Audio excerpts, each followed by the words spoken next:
Baik, assalamualaikum warahmatullahi wabarakatuh. Perkenalkan, nama saya Morita. Di sini saya akan dari matematika angkatan 2024. Di sini saya akan menjelaskan program di mana kita akan menghitung hasil dari sigma I per I plus 1 dari I sampai dengan N.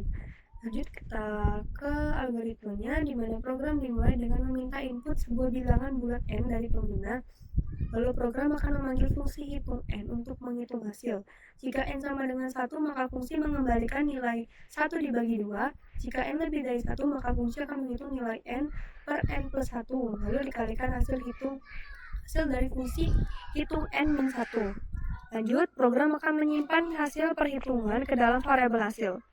Setelahnya, program akan menampilkan nilai hasil dan selesai. Untuk pseudocode-nya, kita mulai dengan mendeklarasikan variabel N sebagai dengan tipe data integer, lalu hasil dengan tipe data float, lalu input N. Setelahnya, hasil dari fungsi hitung dengan parameter N akan dimasukkan ke variabel hasil. Lalu program akan mencetak hasilnya. Dan selesai.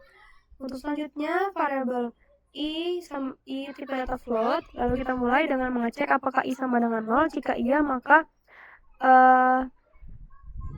return 1/2. Jika tidak, maka return N per N plus 1 dikalikan dengan fungsi hitung dengan parameter N-nya dikurang 1. Kita lanjut ke flowchart-nya. Kita mulai dengan menginput nilai N. Setelahnya, hasil dari fungsi hitung dengan parameter N akan ditaruh ke variabel hasil, lalu hasilnya akan dicetak. Untuk fungsi hitungnya, kita mulai dengan mengecek apakah N sama dengan 1. Jika iya, maka akan return ini dengan N per N plus 1 dikalikan dengan hitung N min 1. Jika tidak, dia akan ke N. Setelahnya dia juga N. Baik, kita coba ke codingannya. Gimana?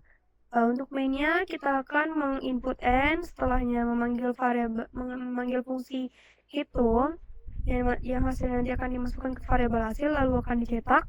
Untuk fungsi hitungnya, di sini tipe datanya itu float, lalu N-nya itu juga tipe data float dalam parameternya. Cek apakah N sama dengan 1. Jika iya, maka akan return atau mengembalikan nilai dengan I per 1/2. Jika tidak, maka N per N plus 1 lalu dikalikan dengan pemanggilan fungsi hitung kembali, namun N-nya dikurang dengan 1. Jadi nanti dia akan 1/2 ditambah dengan 2/3 tambah seterusnya hingga N.